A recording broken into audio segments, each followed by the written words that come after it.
నమస్కారం news bulletin కు స్వాగతం నా పేరు సుమలత వార్తల్లో ముందుగా హెడ్లైన్స్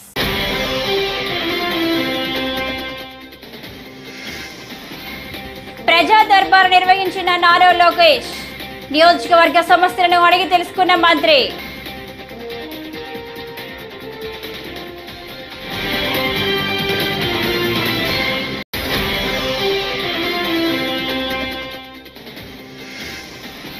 చంద్రబాబు నాయుడు బాధ్యతలు చేపట్టిన మొదటి రోజు చేసిన సంతకంపై పోతుల మహేష్ మండిపడ్డారు.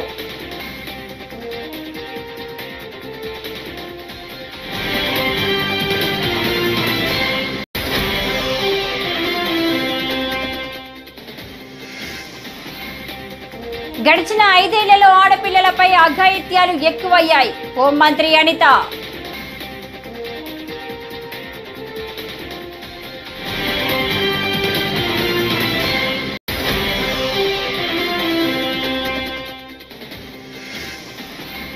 టీటీడీ కొత్త ఈవోగా శ్యామలరావు నియామకం. టీటీడీ ఈవోగా ఉన్న ధర్మారెడ్డి తొలగింపు.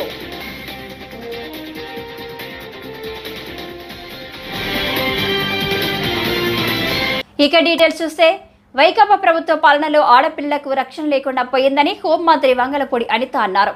కోనసీమ జిల్లా అంతర్వేది లక్ష్మీ నరసింహస్వామిని ఆమె దర్శించుకున్నారు. అనంతరం నిర్వహించిన మీడియా సమావేశంలో మాట్లాడారు. 5 ఏళ్ల కాలంలో అనేక మంది ఆడపిల్లలపై అఘాయిత్యాలు జరిగాయన్నారు. రాష్ట్రంలో గంజాయి విపరీతంగా పెంచేశారని ఆవేదన వ్యక్తం చేశారు.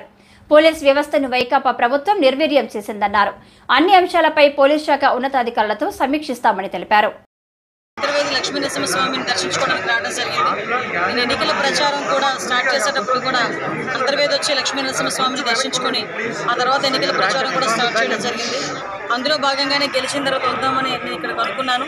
అందుకే మళ్ళీ ఇక్కడికి వచ్చి లక్ష్మీ నరసింహస్వామిని దర్శనం చేసుకొని స్వామివారి ఆశీస్సులు తీసుకొని రాబోయే కాలంలో యాజ్ ఏ హోమ్ మినిస్టర్గా ఈ రాష్ట్రం తాలూకా రక్షణ విషయంలో కానీ మహిళల తాలూకా భద్రత విషయంలోనే కానీ దైవానుగ్రహం కూడా నా మీద ఉండాలని మనస్ఫూర్తిగా నేను ఇక్కడ కోరుకొని నేను వెళ్తున్నానండి. ఏదైతే చంద్రబాబు నాయుడు గారికి, పవన్ కళ్యాణ్ గారికి, మోడీ గారికి కూడా మంచి ధైర్యాన్ని, అదేవిధంగా అభివృద్ధి పదంలో ముందుకు నడిపించే విధంగా సహాయ తోడ్పాట్లు అందించమని నేను కోరుకోవడం జరిగింది. ఎగ్జాక్ట్లీ అమ్మాయి సూసైడ్ చేసుకుంటే ఇక్కడికి వచ్చి వాళ్ళ ఇంటిని కూడా పరామర్శించడం జరిగింది. అలాంటి సంఘటనలు తిరిగి పునరావృతం కాకుండా ఉండేటట్టుగా పోలీస్ డిపార్ట్మెంట్ వాళ్ళతో కూర్చుని రివ్యూ చేసుకుని డెఫినెట్గా మేమందరం కూడా ఒక పక్క ప్రణాళికతో ముందుకెళ్తాం. ఏదైతే రాష్ట్రంలో గంజాయి డ్రగ్స్ విపరీతంగా పెరిగిపోయి ఉన్నాయి, అదేవిధంగా ఆడపిల్లల మీద అఘాయిత్యాలు కానీ ఆడపిల్లల మిస్సింగ్ కేసులు కానీ చాలా ఎక్కువగా ఉన్నాయి లాస్ట్ 5 ఇయర్స్లో. క్రైమ్ రిపోర్ట్ చూసుకున్నా కూడా చాలా క్రైమ్ రిపోర్ట్ ప్రకారం కూడా అనేకమైన సంఘటనలు జరిగిన దాఖలాలు కూడా అఫీషియల్గా కనిపిస్తున్నాయి. వీటన్నిటినీ కూడా ఓవర్కమ్ చేయడమే కాకుండా ఈ రాష్ట్రంలో ఉన్న మహిళలకే కాదు సామాన్య ప్రజలకి కూడా వాళ్ళ తాలూకా భద్రత, వాళ్ళ ఆస్తుల తాలూకా భద్రత అన్నీ కూడా మేము చూసుకోవాల్సిన అవసరం ఉంది. కాబట్టి దీని మీద పోలీస్ డిపార్ట్మెంట్ వాళ్ళతో మేమందరం కూడా మాట్లాడుకొని తగిన నిర్ణయాలు తీసుకొని యాజ్ ఎర్లీ యాజ్ పాసిబుల్ ప్రజలందరికీ ముందుకు తీసుకొస్తాం. ఆంధ్రప్రదేశ్ ముఖ్యమంత్రి చంద్రబాబు నాయుడు బాధ్యతలు చేపట్టిన మొదటి రోజు చేసిన సంతకంపై శనివారం వైఎస్ఆర్సీపీ పోతుల మహేష్ తీవ్ర స్థాయిలో మండిపడ్డారు. చంద్రబాబు మొదటి సంతకం సామాజిక వర్గాన్ని మోసం చేశారని, జగన్మోహన్ రెడ్డి ముఖ్యమంత్రిగా ఉన్నప్పుడు 10 మందికి ఉప ముఖ్యమంత్రి పదవులు కట్టబెట్టారని, కూటమి గెలిచిన తర్వాత పవన్ కళ్యాణ్ కి ఉప ముఖ్యమంత్రి కేటాయించడంపై తీవ్ర స్థాయిలో ఆగ్రహం వ్యక్తం చేశారు. అందరికీ నమస్కారం. చంద్రబాబు నాయుడు గారి కూటమి ప్రభుత్వం అధికారంలోకి రావంగానే సామాజిక న్యాయం ఎక్కడ అని నేను సూటిగా ప్రశ్నిస్తా ఉన్నా. మీ మొదటి సంతకమే సామాజిక మోసంపై చేశారు. సామాజిక మోసంపై చేశారు. బీసీ, ఎస్సీ, ఎస్టీ, ముస్లింలని అగౌరవపరిచారు. మీరు 2019లో ఉప ముఖ్యమంత్రి పదవుల్ని మీరిద్దరికి కేటాయించారు. ఒకటి నిమ్మకాయల చినరాజప్ప గారు కాపు సామాజిక వర్గం, కె కృష్ణమూర్తి గారు బీసీ గౌడ సామాజిక వర్గానికి ఇచ్చారు. మీ తర్వాత జగన్మోహన్ రెడ్డి గారు సామాజిక న్యాయం పాటిస్తూ మీకన్నా మిన్నగా మీరిద్దరికి ఇస్తే జగన్మోహన్ రెడ్డి గారు 10 మందికి ఉప ముఖ్యమంత్రి పదవులు ఇచ్చారు. ఆయన 5 ఏళ్ల పాలనలో బీసీ, ఎస్సీ, ఎస్టీ, ముస్లిం, కాపు వర్గాలకి ఉప ముఖ్యమంత్రి పదవులు ఇచ్చి ఆ సామాజిక వర్గాల ఆత్మ గౌరవాన్ని పెంచారు. సామాజిక న్యాయం చేశారు. సోషల్ ఇంజనీరింగ్లో ఆయన విప్లవాత్మకమైనటువంటి మార్పులు తెచ్చేటువంటి ప్రయత్నం చేశారు. మీరు అంతకన్నా మిన్నగా చేయాలి. కానీ బీసీ, ఎస్సీ, ఎస్టీ, ముస్లిం వర్గాలకి ఉప ముఖ్యమంత్రి పదవులు ఇవ్వకుండా కేవలం పవన్ కళ్యాణ్ గారికి మాత్రమే ఉప ముఖ్యమంత్రి పదవి ఇచ్చి బీసీలని, ఎస్సీలని, ఎస్టీలని, ముస్లింలని మీరు అవమానించిన మాట వాస్తవం. ఈ వర్గాలకి కేబినెట్ కూర్పులో ఉప ముఖ్యమంత్రి పదవులు ఎందుకు ఇలా? గతంలో మీరు ఒక బీసీకి, ఒక కాపు సామాజిక వర్గానికి చెందిన వారికి ఉప ముఖ్యమంత్రి పదవి ఇచ్చారు కదా. మీకన్నా మిన్నగా జగన్మోహన్ రెడ్డి గారు మరి 10 మందికి ఉప ముఖ్యమంత్రి పదవులు ఇచ్చారు. బీసీ, ఎస్సీ, ఎస్టీ, ముస్లింలని గౌరవించారు, సామాజిక న్యాయం చేశారు. కానీ మీరు మాత్రం అధికారం చేపట్టినటువంటి మొదటి రోజే సామాజిక మోసం చేశారు. బీసీ, ఎస్సీ, ఎస్టీ, ముస్లింలకి ఎందుకు ఉప ముఖ్యమంత్రి పదవులు ఇవ్వలేదో మీరు ఈ రోజున రాష్ట్రంలో ఉండేటువంటి ఈ వర్గాలందరికీ కూడా సమాధానం చెప్పాలి. మీరు కష్టకాలంలో ఉన్నప్పుడు, మీ పార్టీల్ని మొయ్యాల్సి వచ్చినప్పుడు, మీరు ఇబ్బందుల్లో ఉన్నప్పుడు,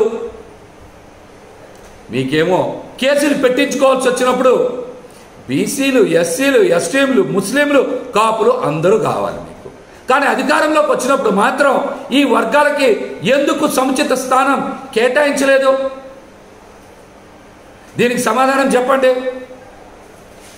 జగన్మోహన్ రెడ్డి గారి కన్నా మిన్నగా మీరు సామాజిక న్యాయం చేయాలి అంటే మీరు అంతకు మించి క్యాబినెట్లో బీసీ, ఎస్సీ, ఎస్టీ, ముస్లింలకి స్థానాలు కేటాయించాలి.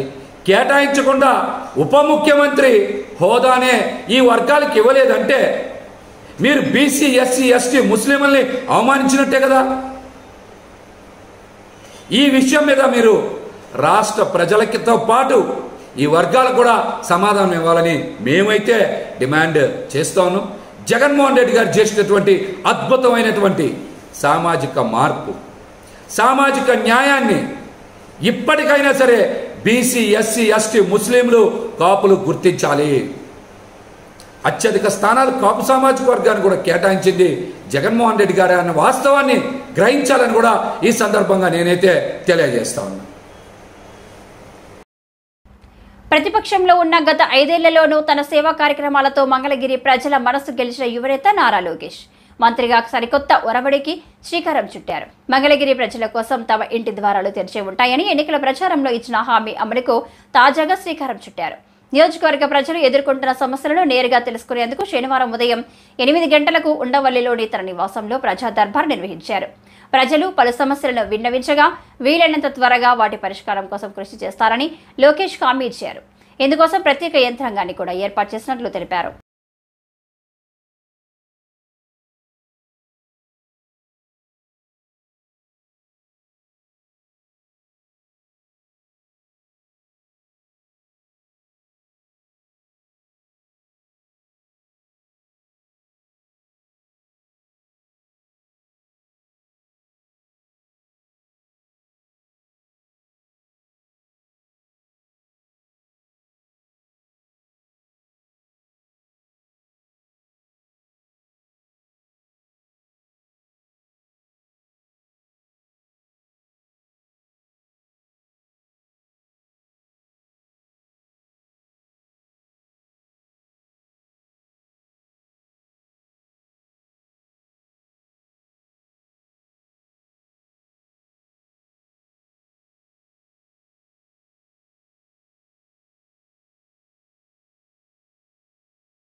ఏపీలో కొత్త ప్రభుత్వం రాగానే పలు కీలక పదవుల్లో ఉన్నవారు తప్పుకోవడమో లేక కొత్త ప్రభుత్వమే వారిని సాగనంపడమో జరుగుతుంది.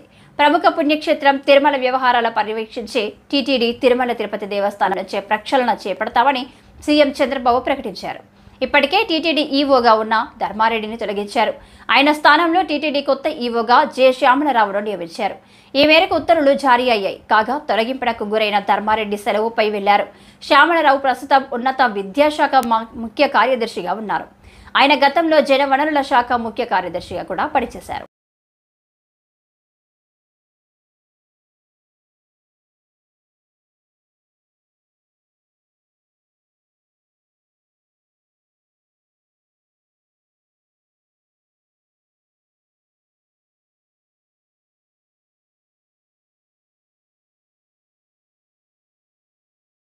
ప్రజాస్వామ్య పద్ధతిలో జరగాల్సిన ఎన్నికలు కుట్రలు మోసాలతో జరిగాయని, ఈవీఎంల ద్వారా మోసాలకు పాల్పడి గెలుపొందారని తాను అనుకున్నట్లే ప్రజలు కూడా అనుకుంటున్నారని శ్రీ సత్యసాయి జిల్లా ధర్మవరం మాజీ ఎమ్మెల్యే కేతిరెడ్డి వెంకటరామిరెడ్డి అన్నారు.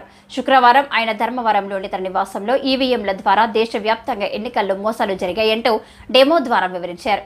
నియోజకవర్గాల్లో పోలైన ఓట్లు ఈవీఎంల ద్వారా లెక్కించిన ఓట్లలో భారీ వ్యత్యాసాలు ఉన్నాయన్నారు. కేవలం ఆంధ్రప్రదేశ్లో మాత్రమే ఇలా జరగలేదని, దేశంలోని పలు రాష్ట్రాల్లో ఈవీఎంల ద్వారా మోసాలు చేసి గెలుపొందారని చెప్పారు. కానీ ప్రతి చోట కూడా ఏం జరుగుతుంది, ఏం జరిగిందని నేను 2014లో చూసా. దొంగ ఓట్ల ఎక్కించుకునే కార్యక్రమం, దాని మీద విపరీతంగా ఫైట్ చేయడం జరిగింది. తర్వాత దాన్ని ఆధార్ కార్డుతో లింక్ చేయాలని తీసుకున్నారు, కానీ మ్యాండేటరీ కాదు అనేది కూడా ఒక లింక్ పెట్టి తీసుకున్నారు. ఎందుకంటే మనకు అలా దరిద్రం ఉంది. గ్యాస్ సిలిండర్లు కావాలన్నా ఆధార్ కార్డుకి లింక్ కావాలా, లేకుంటే ప్రతిదానికి ఆధార్ కార్డుతో ఉండాలి అని చెప్తారు. కానీ ప్రజాస్వామ్యాన్ని నిలబెట్టేది మాత్రం ఆధార్ కార్డుతో మ్యాండేటరీ కాదు అని చెప్పి ఇచ్చినారు. మరి మిగతా దానికందరికీ మ్యాండేటరీ ఎందుకైందో, దీనికి ఎందుకు ఖచ్చితంగా ఇవ్వాలి అనేది మాత్రం మరి ఆదేశించలేకపోయింది. సరే, వాటి మీద దొంగ ఓట్ల మీద అదేవిధంగానే ఇప్పటికీ కూడా ప్రతి నియోజకవర్గంలో 10 నుంచి 20,000 30,000 వరకు దొంగ ఓట్లతోనే ప్రజాస్వామ్యం గెలుపోవటంను డిసైడ్ చేసే పరిస్థితులు ఉన్నాయి. కానీ నన్ను ఎట్లాగో ఎలక్షన్స్ అయిపోయినాయి, ఓడిపోవడం జరిగింది. కానీ దీనికి సంబంధించి ఏ విధంగా ప్రతి ఒక్కటి చోట కూడా ఈవీఎంస్ అనేది ఇప్పుడు పెద్ద క్వశ్చన్ మార్క్. ఏం జరుగుతుంది, ఏ విధంగా అని చెప్పేసి డే 1 ఈ ఎలక్షన్ ప్రాసెస్ అంతా కూడా మనం చూస్తే తప్ప, ఎలక్షన్ ప్రాసెస్ చూస్తే కరెక్ట్ ఎలక్షన్స్కి ఒక వారం 10 రోజుల ముందు, నోటిఫికేషన్కి వారం 10 రోజుల ముందు అక్కడున్న ఎలక్షన్ కమిషన్ మెంబరు గోయల్ అనే అతను రిజైన్ చేస్తాడు. ఎందుకు రిజైన్ చేస్తాడో, ఏ దానికి చేస్తాడో తెలీదు. తర్వాత అంతకుముందు వరకు ఉన్న ఒక చట్టం, ఒక ఎలక్షన్ కమిషన్లో ఒక మెంబర్ని అపాయింట్ చేయాలన్న దానికి ప్రధానమంత్రి, ప్రతిపక్ష నాయకుడు, చీఫ్ జస్టిస్ ఆఫ్ ఇండియా ఈ ముగ్గురు సమక్షంలో ఎన్నుకోవాల్సిన దాన్ని మళ్ళీ ఒక కొత్త చట్టం తీసుకొని వచ్చి ప్రతిపక్ష నాయకుడు, ప్రధానమంత్రి, క్యాబినెట్ సహచరుడు అని పెట్టి తీసుకొని వచ్చి ఒక కొత్త వ్యక్తిని తీసుకొని రావడం జరిగింది. అది మనం అందరం కూడా చూడడం జరిగింది. కానీ ఏం చేస్తారంటే బ్యూటీ ఆఫ్ డెమోక్రసీ, ఏ విధంగా కావాలంటే వాళ్ళ ఆ విధంగా చేయడం జరిగింది. ఈరోజు నేను కొన్ని ఉదాహరణలతో, నేను ఆంధ్రప్రదేశ్ దీని గురించి మాట్లాడితే మీరు ఇట్లా ఓడిపోయినారు కాబట్టి ఏమైనా చెప్తా అంటారు, ఏమైనా మాట్లాడుతూ అంటారు, ఏం అప్పుడు లేదా ఇప్పుడు లేదా అని కూడా మాట్లాడుతూ ఉంటారు. నేను ఇంతకుముందు కూడా చెప్పా, ఏ విధంగా కేవలం ఒకటి మాత్రమే ప్రశాంత్ కిషోర్ ఏ విధంగా చెప్తాడు, కేకే సర్వే అనే వాళ్ళు ఏ విధంగా చెప్తారు, లేకుంటే అశ్విని దత్ అనే అతను ఏ విధంగా చెప్తాడు 160 అని చెప్పేసి. ఎందుకంటే ప్రజల నాడి ఎవరికి దొరకలేదు, అందలేదు అనేది వాస్తవం. అలాంటప్పుడు వీళ్ళు ఏమాత్రం గ్రౌండ్ రిపోర్ట్ చేయని వీళ్ళకి ఏ విధంగా తెలుస్తుంది. వన్ థింగ్ ఏదైనప్పటికీ కూడా నేను కొన్ని పత్రికల్లో వచ్చిన ఆర్టికల్స్, అదేవిధంగా మిగతా దానిలోకి వచ్చిన ఆర్టికల్స్ని దృష్టిలో ఉంచుకొని మీ ముందు కొన్ని ఉదాహరణలు తీసుకొని రావదలుచుకున్నాను. ఇక్కడ చూసినామంటే తమిళనాడు రాష్ట్రంలో తిరువల్లూరు నియోజకవర్గంలో ఇది పార్లమెంట్ వైజ్గా నేను చెప్తున్నాను. టోటల్ 14,30,738 ఓట్లు పోల్ అయింటే కానీ ఈవీఎం మాత్రం కౌంట్ చేసినప్పుడు 14,13,941 ఓట్లు 47 ఓట్లు చూపించాడు. అంటే 16,791 ఓట్లు కౌంటింగ్ చేసిన దానికంటే పోలైన ఓట్లు తక్కువగా ఉన్నాయి తిరువల్లూరు అనే విధంగా. అదేవిధంగా అస్సాంలో చూస్తే 10,760 ఓట్లు తగ్గినాయి.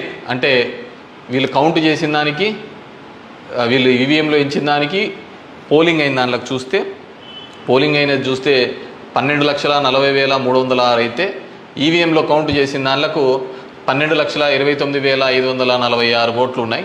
10,760. ఒడిస్సా ధనకల్ అనే చోట 11,93,460 ఓట్లు ఈవీఎంలలో పోలయింటే ఈవీఎంలు కౌంట్ చేసినప్పుడు మాత్రం 11,84,33,000 9,427. అదేవిధంగా గుంటూరు మన ఆంధ్రప్రదేశ్లో చూస్తే 14,11,989 పోలయింటే కౌంటింగ్ చేసినప్పుడు 14,04,061 ఓట్లు 7,928 ఓట్లు పోలైన దానికంటే ఈవీఎంలలో తక్కువగా కనపడడం జరిగింది. అదేవిధంగా ఎక్సెస్ వచ్చినాయి. అంటే పోలైన దానికంటే ఈవీఎంలలో ఎక్సెస్. పవన్ కళ్యాణ్ ఎన్నికల్లో గెలిస్తే కాలినడకన శ్రీవారిని దర్శించుకుంటానని మొక్కుకున్నారట. ఇప్పుడు పవన్ గెలిచి ఉప ముఖ్యమంత్రి అవ్వడంతో తన కోరిక తీరడంతో మొక్కు చెల్లించాలని తాను కాలినడకన తిరుమల వెళ్తున్నట్లు తెలిపిన హీరో సాయి ధరమ్ తేజ్ అలిపిరి మెట్ల మార్గంలో కొండపైకి చేరుకోగా వీఐపీ బ్రేక్ సమయంలో శ్రీవారిని దర్శించుకోనున్న సాయి ధరమ్ తేజ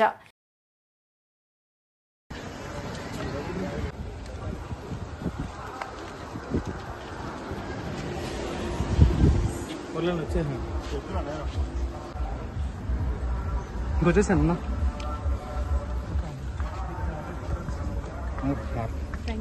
1 సెకండ్ అన్న మీ దగ్గర ఒక పిక్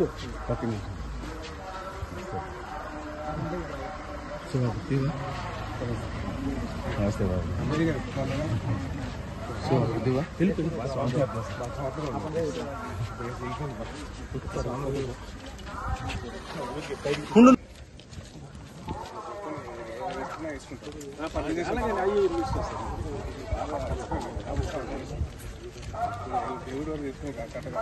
సార్ 1 సెకండ్ సార్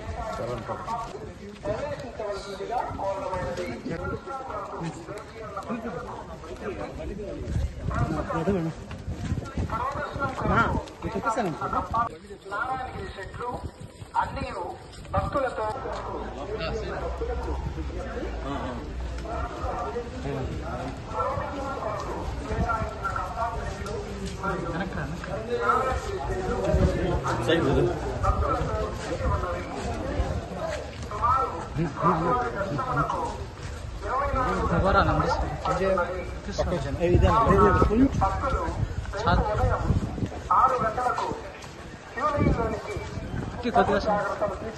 సాయన ఒక ఫోటో అన్న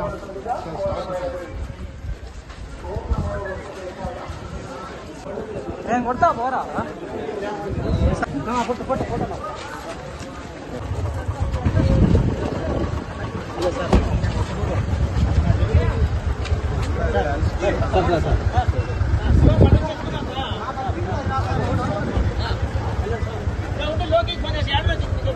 ఈ వార్తలు ఇంతటితో సమాప్తం. నమస్కారం.